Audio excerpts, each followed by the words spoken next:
Nathalie, eu falei para você no telefone que, e agora eu posso confirmar, na verdade, que estar aqui no meio desses colegas me faz sentir bastante humilde.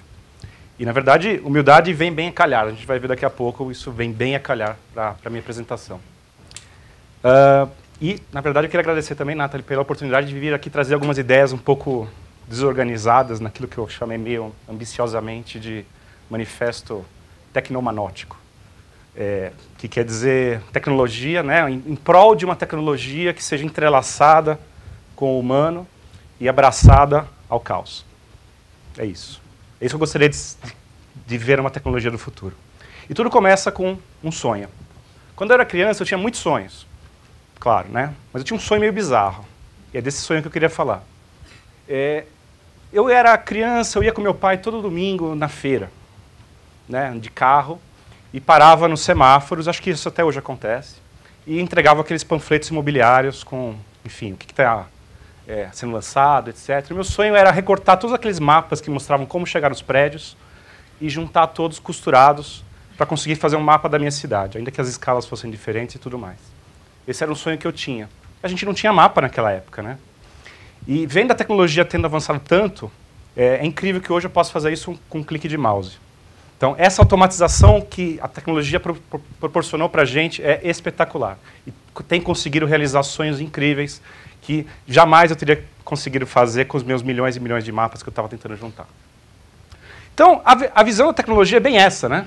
Fazer as coisas para nós, automatizar as coisas para nós ao extremo. Será que isso é bom? É bom. Mas será que isso é só bom? Então, eu vi a apresentação da Marta Gabriel mais cedo e fiquei bem feliz, porque ela falou várias coisas que eu queria falar também. E uma delas é em relação ao protagonismo, né? O nosso protagonismo enquanto ser humano. Onde fica quando a tecnologia faz tudo? Eu não quero abrir mão disso. E a nossa capacidade de lidar com o imprevisível, que a gente aperfeiçoou durante milhões e milhões, milhares e milhares de anos. Eu não quero abrir mão disso também. Eu não quero a tecnologia decidindo tudo para mim. Aliás, essa relação entre tecnologia e ser humano, ela sempre foi meio conflituosa, né? Ela é boa, mas ela tem uns probleminhas, né? E a gente tem uns probleminhas com a tecnologia também, né? E eu destaco 4, né? 4 probleminhas. Primeiro, tecnologia é sempre mais opções, mais possibilidades. E escolher cansa muito. Cansa demais escolher sempre entre cada vez mais alternativas. Segundo, a gente tem muita resistência ao novo. Nós todos, eu e vocês, temos resistência ao novo. A tecnologia é sempre coisa nova. Terceiro, muitas vezes a tecnologia vem desenhada de um jeito hermético, de especialistas para especialistas. Não ajuda. E quarto, a gente não gosta muito de lidar com coisas caóticas. Vou falar um pouquinho de cada uma. Escolher cansa, gente. Esses números são fictícios, mas eles refletem o que eu sinto. A internet, quando surgiu, foi anunciada como uma grande tecnologia, e é, né? E é, sem dúvida. E ia permitir que a gente conseguisse olhar coisas que nunca estiveram ao nosso alcance. E a gente ia saber o que estava acontecendo do outro lado do mundo, ia entrar em contato com outras culturas. Mas o que eu sinto hoje é que nós gastamos a maior parte do tempo usando essa ferramenta maravilhosa para fazer as mesmas coisas, para ouvir as mesmas opiniões, para reforçar os mesmos preconceitos. Talvez isso seja porque escolher cansa. A gente quer mais do mesmo. A gente não usa, a gente fala que a gente usa 10% do cérebro, 1% do cérebro, eu acho que a gente usa 0,0001% da internet, hoje, que já existe. Escolher cansa bastante. O contrário de escolher é design. Design é quando escolhem para você. Design é menos, né? Então, aqui a gente tem a cadeira Aeron da Herman Miller. Quando foi lançada, era uma época em que as cadeiras mais caras eram aquelas que tinham os estofamentos mais ricos, mais caros, de couro, com espuma, não sei qual. Né? Quando a Herman Miller decide desenhar essa cadeira, que na verdade do ponto de vista fisiológico é a melhor, tanto é que ela é hoje um sucesso, as pesquisas mostram que as pessoas gostam do desenho, da foto que elas veem. Mas elas, na verdade, gostariam de emitir uma opinião final quando elas vissem um produto final. E aí eles dizem, não, mas esse é o produto final. Isso não é um esboço, isso não é um esqueleto de cadeira. Esse é o produto final, as pessoas não queriam. Então, embora escolher canse, eu acho que nós todos, no fundinho, assim, no íntimo, nós queremos o que eu chamo de torradeira secadora. Aquele produto que faz tudo, né? Ele tanto tosta o pão, quanto seca o cabelo. E eu não sei se isso é bom também. Na verdade, eu até diria o seguinte, a gente nós, seres humanos, não conseguimos viver sem incompletude, completamente sem incompletude. Incompletude é parte da nossa vida para fazê-la completa. É meio paradoxal, mas é meio verdade. Afinal, a nossa vida termina com a morte. Afinal, perda é natural na nossa vida. Falta, falha, saudade, são coisas extremamente naturais. E existe beleza nisso. Aliás, os japoneses têm uma estética disso, que chama wabi-sabi, né, que consegue ver beleza na decadência, na ruína. Existe beleza aí. Isso é muito mais humano do que a perfeição. Aliás, aqui é um exemplo prático disso. Tantas empresas, né, de material fotográfico querendo construir a lente mais precisa, a tecnologia mais adequada para capturar as imagens de uma forma mais perfeita. E, na verdade, as pessoas ficam encantadas com as fotografias saturadas, desfocadas, com ar retrô, né? Tem toda a questão da lomografia hoje. Porque é humano isso. Tem alguma coisa lá, que não cabe a mim aqui explicar hoje, mas tem alguma coisa lá que mexe com as pessoas, que é o imperfeito. Será isso uma revolução, né, das pessoas contra o Photoshop, contra a perfeição? Talvez esteja aí o segredo dessa tendência que acontece tão fortemente hoje. Aliás, fotografia é curioso. Por exemplo, essa foto, que é uma foto bem famosa. O que está faltando nela? O que falta nessa foto? Pessoa, braço, perna. Eu acho que não falta nada nessa foto, na verdade. Nessa foto não falta nada. Aliás, a gente falou de wearable technologies hoje mais cedo, né? Me lembra de wearable technology isso. Não falta nada nessa foto. Essa foto tem tudo o que ela precisa. Aliás, fotografia, eu estava falando que é interessante, porque quando ela surgiu lá, há mais de 100 anos, houve uma discussão muito grande. A fotografia vai acabar com a pintura, né? Se hoje existe fotografia, para que eu preciso de pintura? Né? E tem um fotógrafo dessa época muito famoso, chamado Edward Weston, ele disse o seguinte, olha, na verdade, os pintores eles ainda vão ser muito gratos à fotografia. Porque a fotografia está libertando os pintores de uma estética passada. E aí eu olho isso, que é Van Gogh, mostrando Arles, e eu penso, puxa vida, será que existiria Van Gogh se não existisse a fotografia? Se a fotografia não tivesse destruído a pintura, será que existiria esta pintura?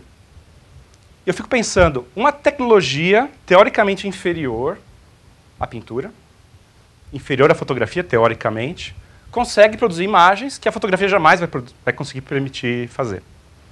Né? A gente consegue ver Arles de um jeito que eu acho que a fotografia dificilmente conseguiria, principalmente naquela época. Então, eu queria passar uma mensagem. A gente está falando de tecnologias do futuro aqui, e eu tenho a impressão que muitas das tecnologias do futuro, elas já existem. Elas são do presente. Elas só estão sendo subutilizadas ou mal compreendidas ou ainda estão esperando a sua destruição para, sim, poderem, renascidas, serem usadas. Escolher cansa, gente. Agora, outra coisa é resistência ao novo, que eu falei, que era a segunda coisa. Aqui vocês estão vendo Arthur Bispo do Rosário, artista brasileiro, falecido. Ele passou a vida praticamente inteira dele num sanatório. Ele era considerado louco. Todas as obras dele ele criou no sanatório no Rio de Janeiro. Aliás, ele está vestindo a obra mais famosa dele. E ele é, nada mais, nada menos que hoje, o maior homenageado da Bienal de São Paulo que está acontecendo agora, nesse momento. Ele é o artista principal da Bienal. O que é isso? Então, essa redescoberta aconteceu muito depois dele morrer. E isso aconteceu com outras invenções do ser humano, né? Vacina, muita resistência, avião, velcro. Velcro só foi usado muito tempo depois, porque era considerado pouco nobre, na moda. O que é isso? O que é essa resistência ao novo? As ideias de Mendel demoraram 30 anos para serem aceitas, depois que ele morreu, inclusive. Darwin até hoje, 160 anos depois. Muito questionado ainda por alguns. É uma resistência muito grande ao novo. Então, eu também acho que existem tecnologias do futuro que já existem, estão só esperando uma releitura. Né? Uma releitura para elas poderem florescer. Outra coisa é o design hermético que eu falei. Né? Tecnologia feita de especialistas para especialistas. Quem nunca sofreu com isso? Né? E tem uma história famosa do videocassete que, né, sempre pisca no meio-dia porque ninguém consegue mexer. Videocassete é coisa antiga, eu sei, mas... que pisca no meio-dia porque ninguém consegue mexer no relógio para acertar o relógio. Né? Então tem muita tecnologia também do futuro que já existe, está só esperando ser decodificada de uma forma mais humana, mais próxima daquilo que as pessoas conseguem entender. Né? Não para especialistas. Em resumo, eu diria que tem muita tecnologia esperando e foi falado muito isso hoje, epifania, uma epifania.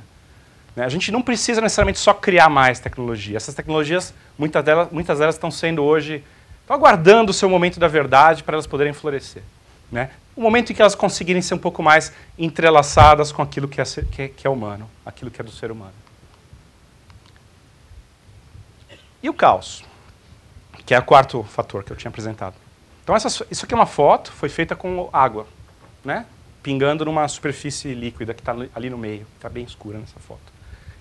O caos é aquilo que eu chamo de um bicho meio arredio, meio difícil de controlar, de manipular, mas com o qual a gente se depara muitas vezes na nossa vida. Na verdade, tem situações caóticas no nosso dia a dia, e quanto mais tecnologia, ou quanto mais avança o nosso conhecimento, mais a gente se depara com essas situações caóticas. Né?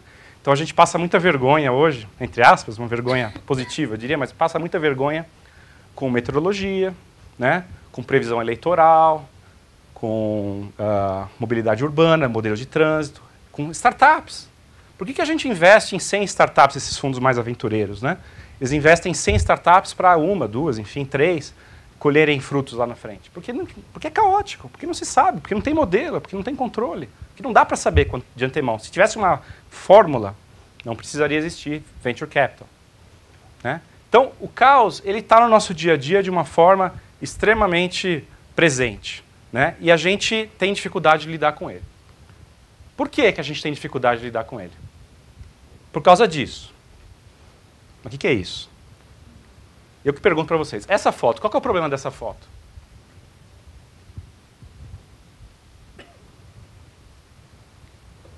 O problema dessa foto é que não é uma foto. É um desenho. É um desenho.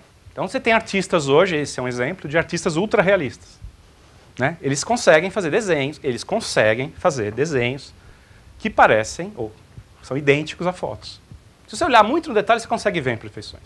Mas é difícil. Então eu fico pensando, eu não sei, acho que talvez vocês estejam estupefatos também um pouco. Eu fico pensando, como que o cara consegue fazer um negócio desse? Como que pode? Como que ele pode pegar o analógico, né, do mundo e transformar em rabisco? Né? Então, é incrível, né? Nosso cérebro, eu acho que ele é complexo e limitado ao mesmo tempo. Por um lado, ele é complexo, porque ele permite que a gente faça coisas que eu não consigo entender, como que um ser humano tem no DNA dele capacidade para fazer coisas tão complexas. E ao mesmo tempo limitado, porque eu não consigo entender. O meu cérebro não é capaz de entender o meu cérebro. Então, nós somos esses seres meio aprisionados no nosso cérebro, e tem muita coisa acontecendo no mundo, e eu não sei, aliás, tenho quase certeza que a gente nunca vai conseguir entender tudo. Né? Porque o nosso cérebro também é limitado. Inclusive as situações caóticas. É por isso que essas situações caóticas vão continuar perdurando por muito tempo. A gente tem que ficar mais íntimo delas e não menos íntimo. Aliás, Marshall McLuhan, que foi citado aqui também, tem uma frase que para mim chama muita atenção nesse contexto. Ele diz o seguinte: a gente não sabe quem descobriu a água, mas a gente sabe que não foram os peixes. Nós somos os peixes. Nós vivemos nesse mundo de água. E tem muita coisa passando no nosso nariz que a gente não entende, não vê, não compreende, não modela, não controla. Isso é caos. Agora, e a outra foto com gotas d'água. E daí? E daí que a gente não controla? E daí que a gente não modela? E daí que a gente não consegue colocar as coisas em fórmulas? E daí? Né? Isso não nos impede de fazer coisas belas. Aliás, tem muita coisa que a gente não entende, eu estava falando. Gravidade. Quem entende gravidade? Né? Tudo bem, você vai na física quântica, você começa a entrar no detalhe, as matérias se atraem, mas por quê? Eu acho que quanto mais você entra, mais ignorante você acaba ficando, na verdade. Né? Tem muita coisa ali por trás que não sei se no espaço da nossa vida a gente vai conseguir entender. Por que as coisas se atraem? Por que os planetas se atraem? Não sei, mas isso não impede que o avião voe, que a gente faça viagens. Por que a gente tem um inconsciente? Como que funciona o nosso inconsciente? Não impede que a gente viva, case, ame, odeie. Como que funciona o universo? Não impede que a gente vá à Lua. E por aí vai. Então, tem muita tecnologia aí esperando ser mais bem compreendida, mas a gente não vai compreender. E é isso que eu queria trazer como manifesto para vocês. Então esse é o meu manifesto tecnomanótico, como eu disse. Ele tem 3 mensagens. Primeira mensagem. É o ser humano que tira a tecnologia para dançar. E não o contrário. É muito menos traumático, eu diria, para nós. A segunda mensagem é, por trás da nossa fantasia de tecnologia, ali dentro, no íntimo, tem um ser humano que, vamos admitir humildemente, como eu falei no começo, não compreende e não domina tudo aquilo que ele manipula. Agora, eu não estou falando isso para a gente se sentir mal, não. Na verdade, é o contrário. É o contrário, mas é para a gente entender o mundo que está à nossa volta e a gente não se frustrar com as dificuldades naturais que vão acontecer. O humano e o caótico são muito complicados. Então, esse manifesto, ele não está aqui para nos impedir, né? Todos nós aqui trabalhamos com novas tecnologias, com novas ideias, novos produtos. Não está aqui para nos impedir, para continuar buscando esse desvendamento desses segredos, mas está aqui para nos impelir a fazer isso. Obrigado.